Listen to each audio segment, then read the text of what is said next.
Dr. Danielle Kelvas is a physician entrepreneur who's worked in level one trauma centers, volunteered in global health across 40 plus countries, and built a career in concierge medicine. Today, she applies that frontline clinical insight to medical marketing, helping health, tech, and medical device brands translate complex science into patient centered stories that build trust and drive growth.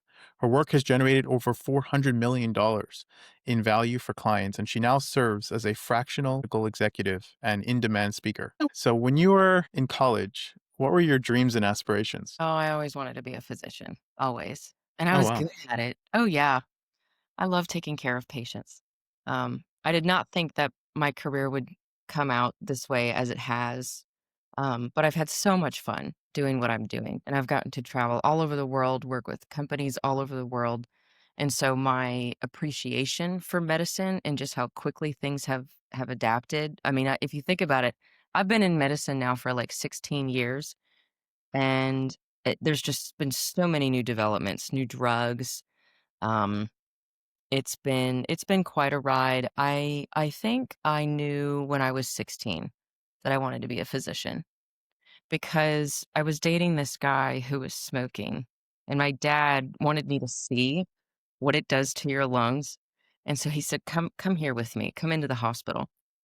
And so a friend of his actually showed me a pair of, like, black lungs, after someone had been smoking, and I thought, "This is the coolest thing," and my dad said, "No, that's not the effect that I wanted on you," and I said, "No, I got it. Like, I get it. I get that I shouldn't smoke, but this is still really, really cool." And so I was just fascinated with medicine ever since. Awesome. I imagine you found success as a physician. You must have had some really strong drive to change a career path and go into marketing. Yeah. Well, I was so my first lesson in messaging and branding was honestly, I think I was like a 3rd year medical student. Yeah, because and this is one of my favorite stories. I wrote so I'm actually writing a book. Just it's a compilation of a lot of patient stories, and so this will be one of the first stories. And my attending, I mean, I was just fresh out of like my 2nd year of med school. And so you really have no idea how to talk to patients yet. And so he threw me into this room with this very nice elderly lady, but she had very severe COPD, like couldn't breathe. And the conversation was explaining to this patient that she needed to switch to an oxygen tank, which is not sexy at all. And I mean, it's a very tough Yeah. conversation to have with someone. And he just threw me in there like to the lion, just on my own. He said, just have at it. And I think I was like 24. And I thought I was a master communicator. Oh, no. Um, this little old lady ripped me a new one. She really did. And, I mean, and I can laugh about it now, but I was devastated then because I think she was in her 80s, and I was trying to explain to her that a lot of her symptoms are so bad because her oxygen is satting at 86%.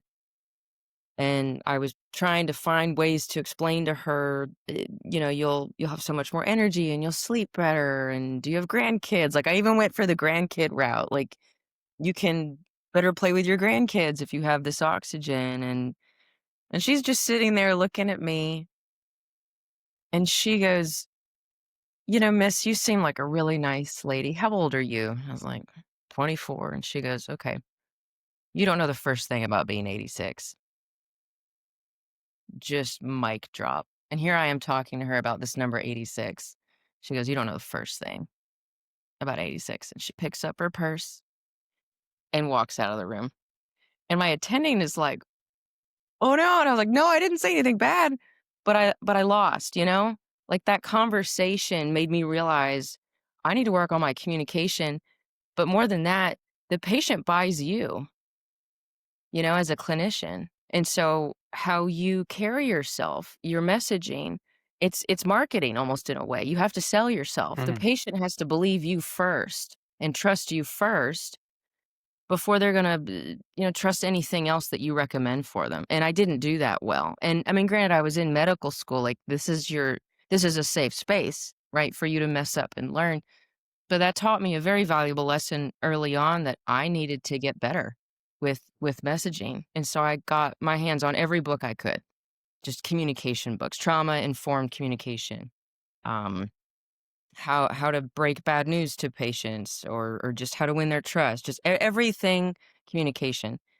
And I journaled a lot in medical school and in residency. And one day I let one of my surgeon colleagues, he just wanted to read some stuff, and he was like, "This is brilliant." And I was like, "No, this is just my journal." He said, "No, you're really good at storytelling. Have you thought about doing this professionally?" I said, "No." So I submitted some pieces, and then it was published, and then I got contacted by a couple companies, "Hey, would you write some stuff for us?"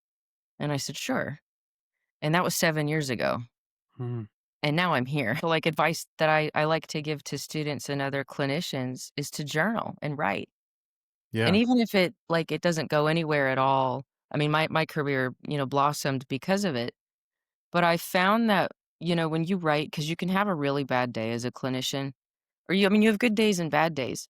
But when you write, you get to think about something twice, and it's a form of therapy. that's really interesting. And I know you worked in trauma centers, but I always feel like when you have a scheduled appointment with death, there's a certain sense of wisdom that comes with that. We live our whole life in anxiety and we have all these problems as human beings. But the moment we're told that death is around the corner, it seems like all our problems just disappear and what really important kind of surfaces to the top. I mean, being in trauma centers all the time. And I wonder if you've learned any valuable lessons that you take with you into the marketing world that gives you that unique edge that other marketers might not have. Yeah, absolutely. That's a really great point. So, as a species, we are designed to genuinely not think about death ever. You're under the guise that you will live forever.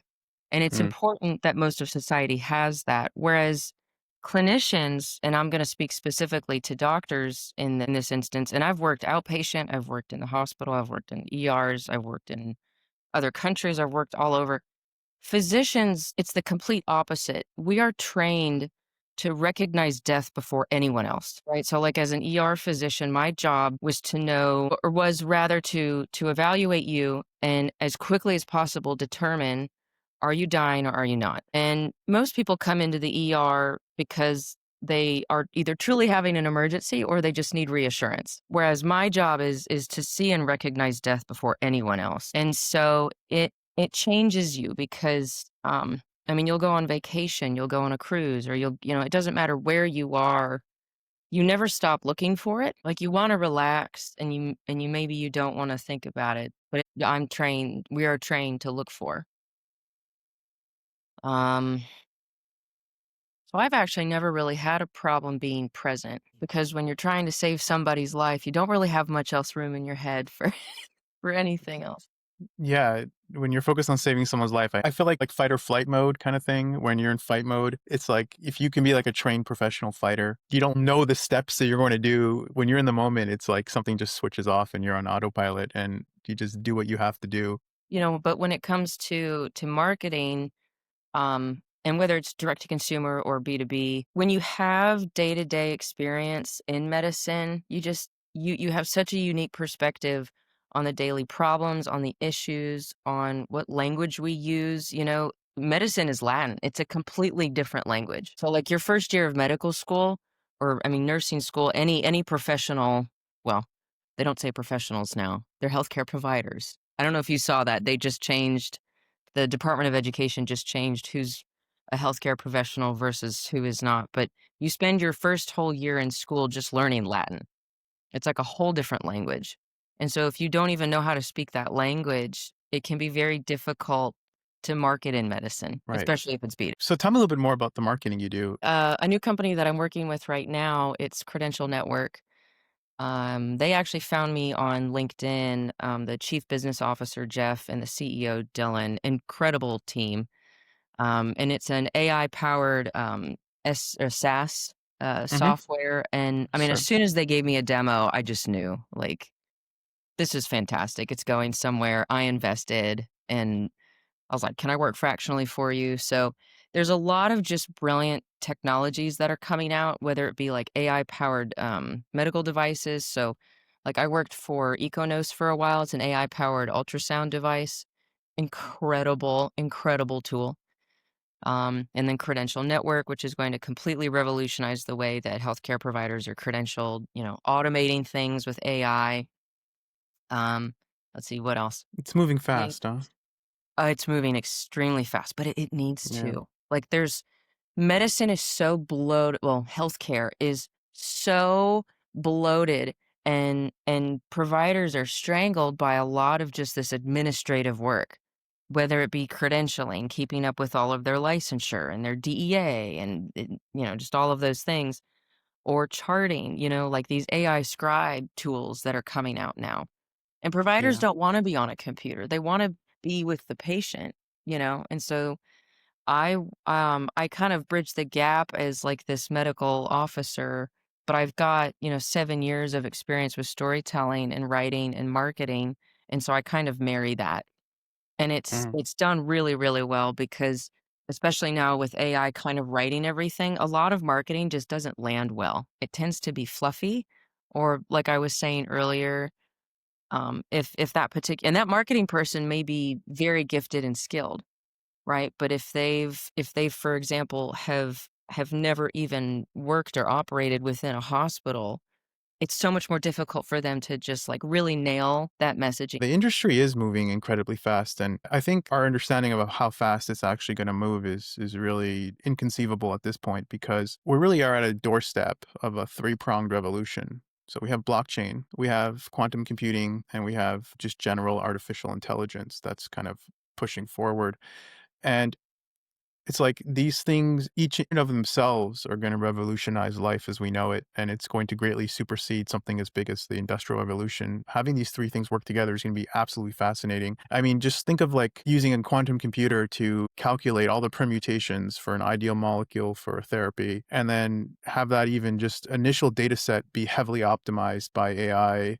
It's absolutely crazy. And think of blockchain creating this platform where you talked about all this redundancy and middlemen and inefficiencies. A lot of that stuff goes away when you have something like blockchain. And in the short term, I think it's going to allow highly skilled professionals to delegate all the patternizable work that doesn't make them unique, and they're going to double down on what makes them truly exceptional. But in the long term, it's really hard to imagine where all this is going because, like, the milestone for human intelligence, I've made perhaps I have a slight dystopian view on all this, but the milestone for human intelligence seems like something we put on a pedestal today. I guess I would put it this way: we're uniquely special, but perhaps a few bytes away from being replaced. I wonder, like, what in 20 years from now humans can do that AI truly can't replace. It's because you got to have the right frame of reference here. If you were to go back a few years ago and we were to talk about AI, and one of the so a video I've seen that really helps me materialize this dramatic shift and how fast AI is actually moving. I know this sounds weird, but Will Smith, there was a video produced like 3 years ago of Will Smith eating spaghetti, and it was done via AI. And it was horrible. Like you see the spoon coming out of his It's been eye and his face. Okay, that's kind of cool, but it looks absolutely horrible. And then just like 3 years later, it really passes the Turing test. You only assume it's AI because you don't think Will Smith would do that, right? Is that what seems really far away today is 3, 4, 5 years away from just being completely normalized. And I think when GPT first released its first LLM, you were like amazed by how crazy this is. It was like unreal. Like, is there really no one behind the scenes answering my questions? And then every 3, 4 weeks, there's a new update, and you're like, God damn it, what are my competitors? How are my competitors leveraging this?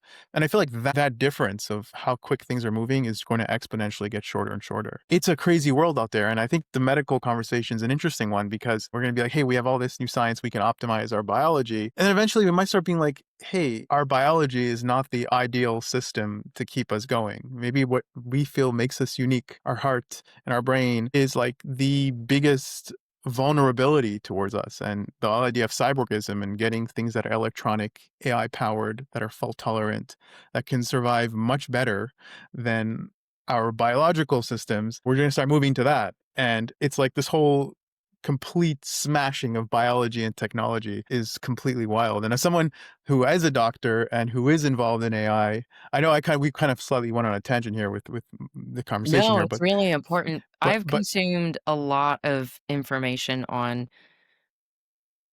the singularity, no, right, where we become it's like that Star Trek, um, yeah, the Borg, which I'm a huge Trekkie, huge.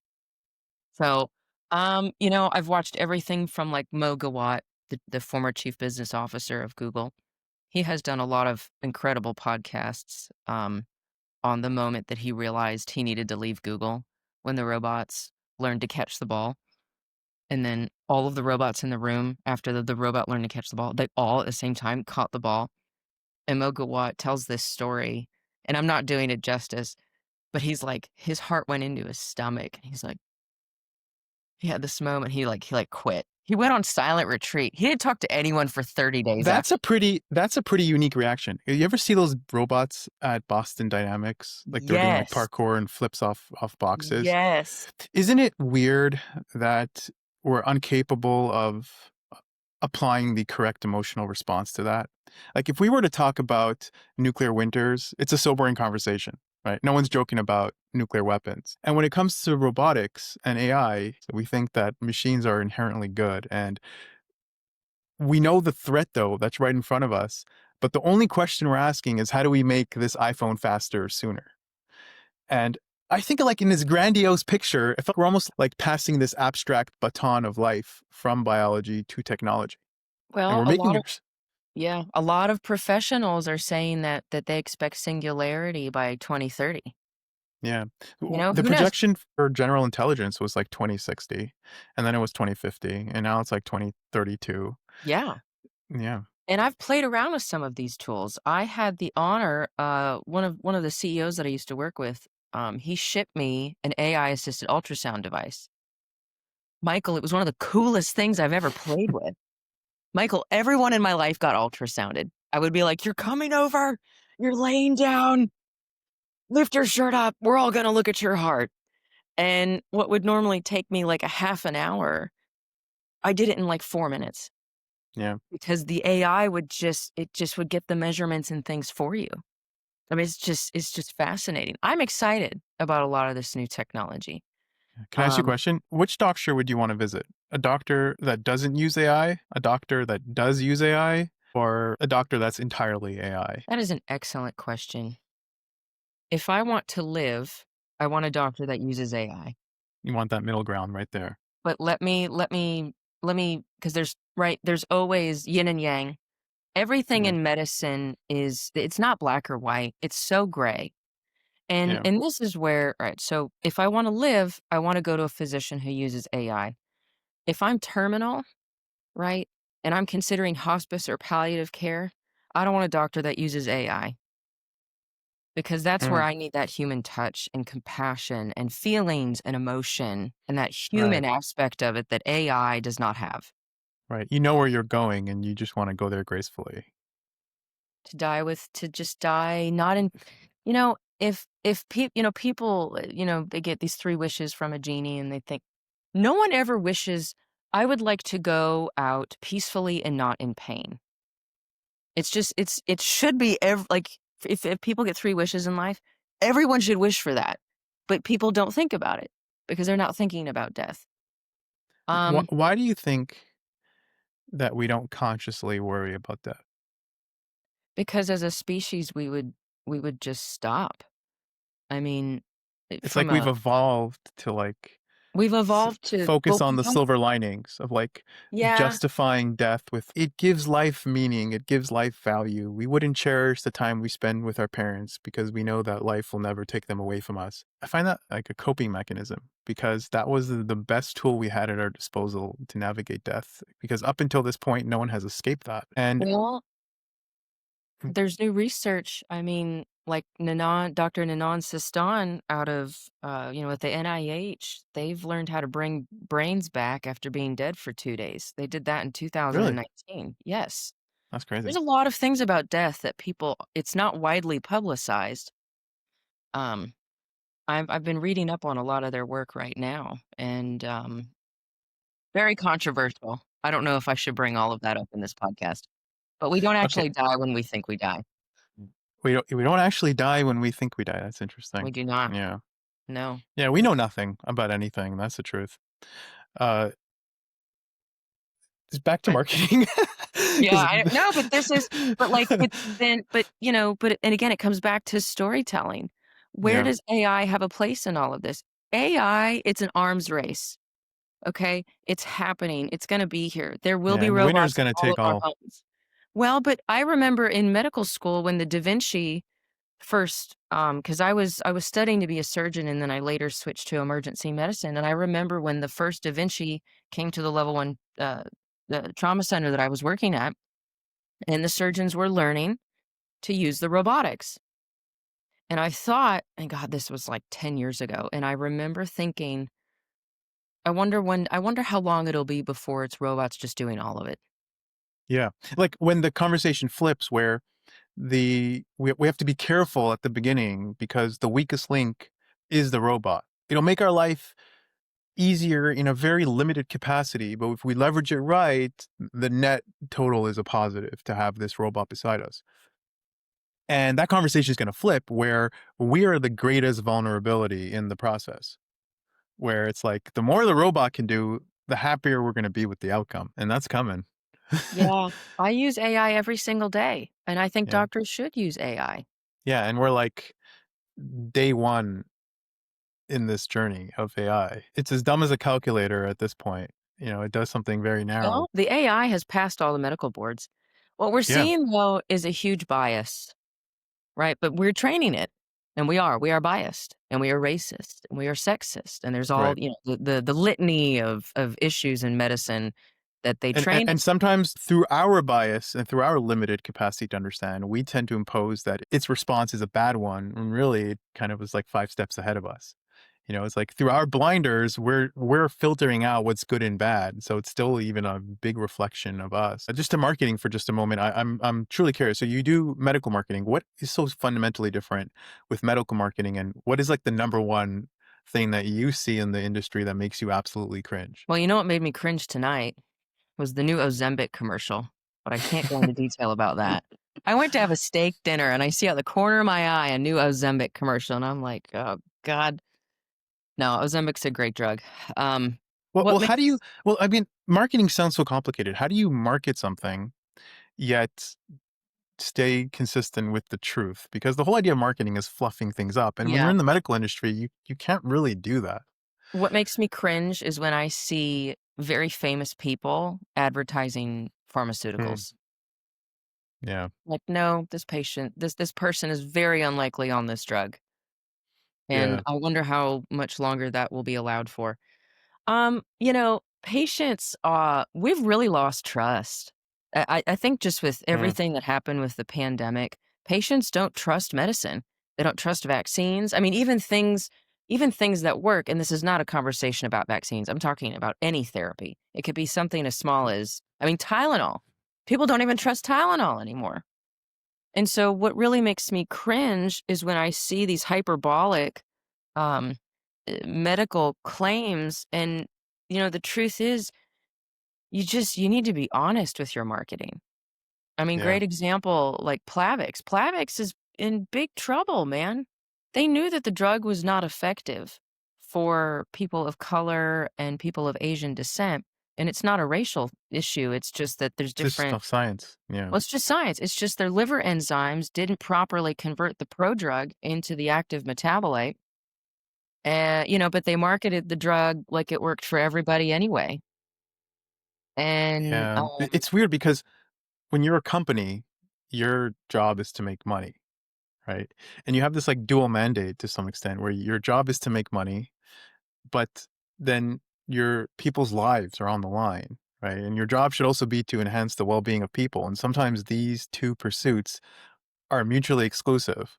yeah, And that's where things just get really weird. we're seeing a big shift though. I mean, and I'm just talking about like CEOs.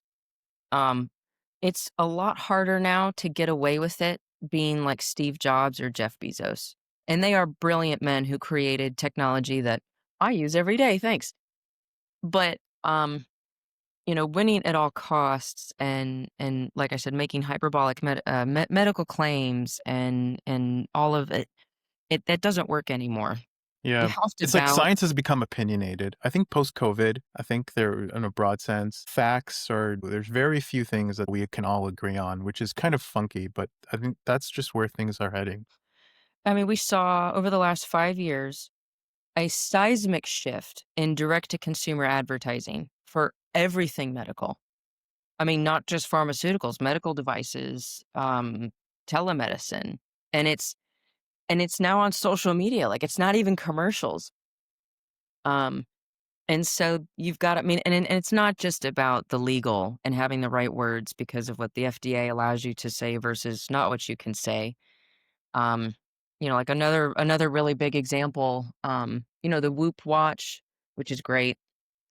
They were classified as a wellness device, and they started collecting information on blood pressure. And then they started marketing that the watch could determine if you were hyper or hypotensive, right? So marketing blood pressure in general, you can't do that because that makes you a medical device. You're no longer a wellness device.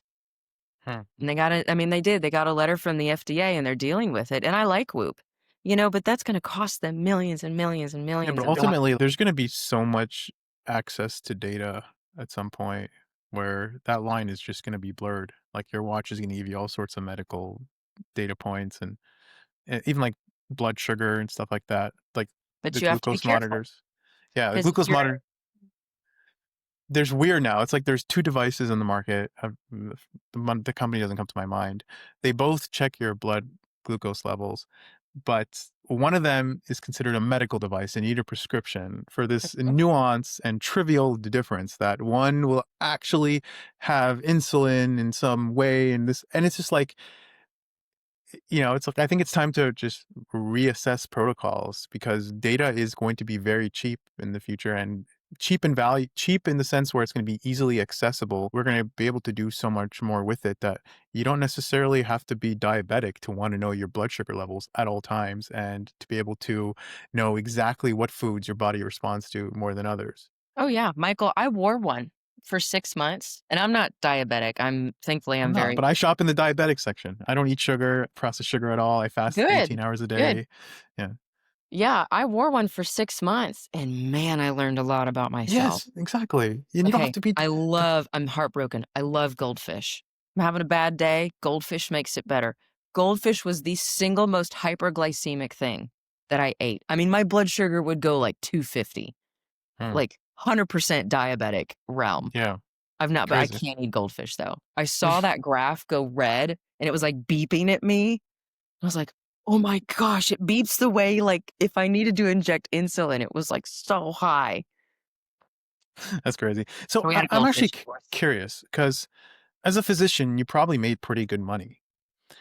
Y- What was like, you have to have a very good reason to want to change into a profession of like marketing. People don't generally do that. When you find incredible stability, you're in a very high demand, you've got really easy funnel to make money. You don't kind of nuke that unless there's something deeply that's motivating you or there's some deep passion there. Uh, Great question. I have 2 answers to that. When I was very, very early in my career, and mind you, it takes like 12 years to become a physician. And so Yeah. medicine changed in seismic ways over the last, 12 years during that young period of time in my life.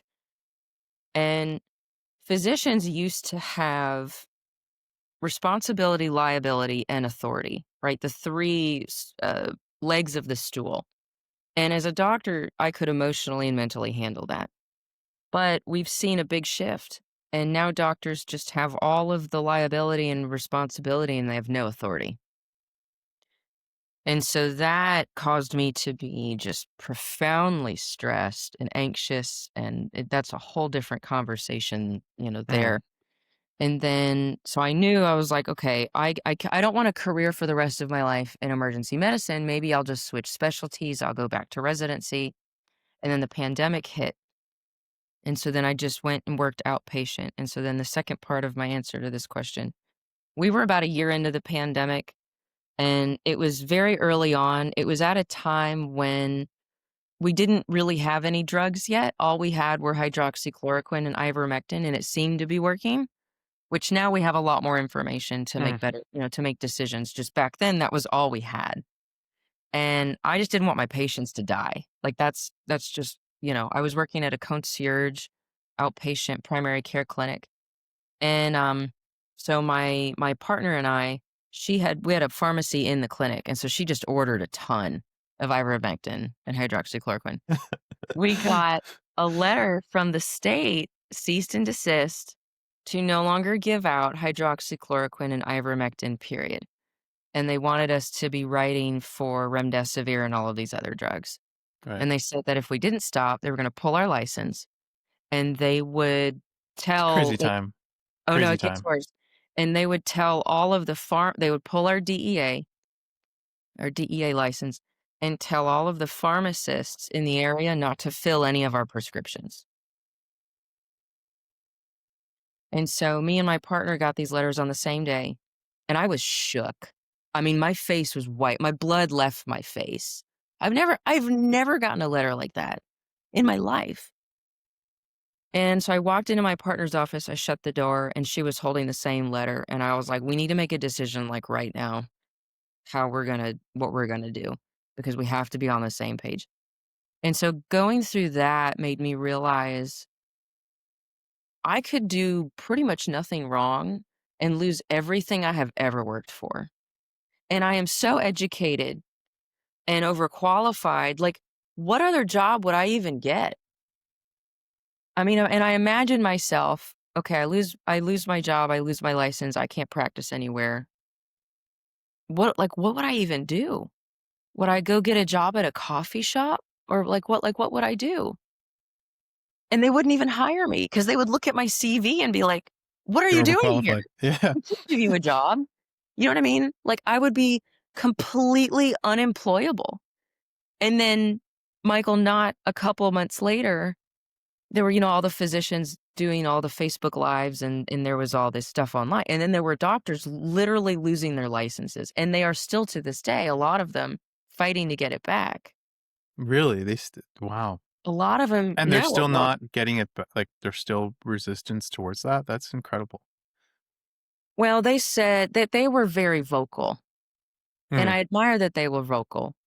Regardless of what side of the political spectrum they're on, Right. they had an opinion and they vocalized it, so they should be allowed freedom of Isn't that speech. weird that like But they lost their license, Michael. conversations have become politicized? Isn't that just a weird? It's never like science kind of was immune to that until COVID, and that just completely changed. Medicine became compressed. And what I mean by compressed, I mean, like, when someone says, "Well, I have a compressed work week." So, like, instead of working 40 hours over 5 days, well, I have a compressed work week. I work 40 hours in 3 days. Hmm. Medicine became compressed, became so much more about metrics, and let's see as many patients as possible, and let's do Right. telemedicine, and let's make it legal to ship scheduled drugs through the mail. We can ship Adderall and ketamine and narcotics to your house. Let's compress it. Right.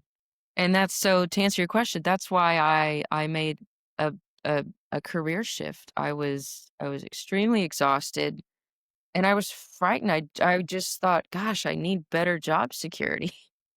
I need a side hustle." That's so And so weird. As a yeah, physician, you're asking yourself that question. so I started it as a side hustle, and then it exploded. But you've got probably a very strong uniqueness factor because I could be wrong, but you're coming into an industry with a very unique set of skills that give you unique perspectives, right? So as a marketer in the medical domain, the fact that you have a background as an actual doctor probably puts you in a pretty unique spot. And I'm sure that leads to doing some pretty good work. We need more of me. There's a Mm, lot of incredible physician writers that, they have blogs and they submit articles to different news channels, and I read them all. And my challenge to them is go bigger. mm. I mean, write the book, yeah, get it published. I'm writing my book, but go bigger. If you Go had work any for projection power, where do you see yourself in 5 years from now? well, I'm so currently I act as like a fractional chief medical marketing officer. I hope in the next couple of years I can encourage a lot of other healthcare providers to also step into roles like that. Um, I honestly, I'm kind of doing my dream job. That's I good to like to hear. help startups. Yeah. I really like startups, man, because CEOs are super motivated and responsive and open to feedback. and you can make changes very quickly. I've worked for Yeah, larger companies. there's an addiction to, like, not doing patternized low brain work where it's like you're just getting a ton done, a short period of time, it's unpredictable. The kind of feeling you get in college where you cram in a whole course in, like, 3 days before your final exam. Life seems to suck when you're in it, but you come out of there and you're like, "I learned wow, I'm so capable to do a whole course in 4 days." Like, you get addicted to that deep down, and you tend to miss that. This sort of uh, pain that you just start to love. And entrepreneur lifestyle is not that different. Because you have that quick momentum, you get dopamine from that. Yeah. Momentum is progress. That's how they train athletes is they set these really small little goals. And if you just meet each of those little goals each day or whatever, you shave a couple seconds off, you feel progress and you Mm, feel like, oh man, I'm moving. That momentum feels really good. And not to say I do like to work for larger companies. It's just, I may submit a proposal for a new project and it takes 9 months to get approved. That is yeah. exhausting for me. And to Um, be quite honest, content is not evergreen anymore. It expires, especially in medicine. When you touched on mm, that earlier, AI is moving so quickly. If I put together a marketing or go to market strategy and it takes us 9 months to sit on the pot and think about it, well, it's expired, man. It's yeah. over. Like so, Any I think it's specific very industry you're frustrating. passionate about? Mm, Like niche industry? I'm getting more and more niche down into the So yeah. AI incorporated into medicine. It's the Yeah. future. Well, I like you it. you can't get complacent there because the moment you find like a system and a process, and then it's just like another update comes out and you realize, oh wow, I got a whole bunch of new tools. Yeah, complacency is the death of you in this industry. It really is. Yeah. Well, and before, and I love taking care of patients. And by the way, I still do. In my free time, I help veterans process their disability claims, and I try to do maybe one or two veterans a week. I absolutely love doing that. Veterans get some of the worst care in this country, Crazy, huh? and they deserve the best. Yeah, Uh, Actually, I was on the phone with a veteran about 2 hours ago. I was working on a case before I that's I got awesome. on here with you. So I still see those patients, just kind of on and off. Um, but as a doctor, you're so strapped now. Like you can't make half the decisions that you would like to make or do, or I mean, you've got to spend only 5 minutes, 7 minutes with a patient, Right. which is so inadequate. Whereas in this position now, like great example with Credential Network, I know that what they're doing is going to save hundreds and millions of dollars in the system, and it's gonna save hundreds of millions of hours on admin and healthcare providers. I mean, even just I have my own experience with credentialing issues. So this is very exciting for me because I feel like, "Oh gosh, I'm gonna help be a part of fixing this huge problem in medicine." That is extremely satisfying for me. Yeah. It reminds me of like TV 15 years ago where you'd interview someone on TV and you have, or like on in the news and you have like 45 seconds to talk about this really complex problem. And it never goes beyond scratching the surface. You get just nothing but puffery from the conversations.